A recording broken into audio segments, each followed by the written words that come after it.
একটা এগুলো থাই তো জোড়ায় বেশি না একটা দেখি তো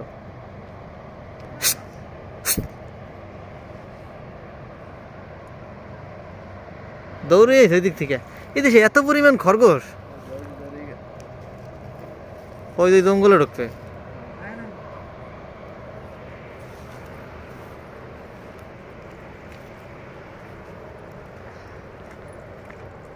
এই খরগোশের মাংস বিক্রি করে ওরা দেখছেন ভাই ফার্মিলাতে বিক্রি করে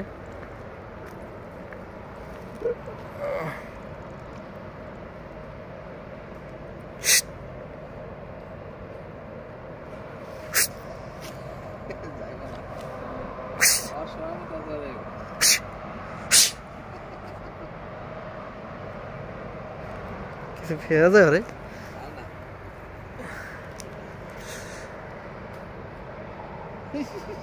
ও দেখে দেখছেন আরে দাওয়াই ধরা যায় এখানে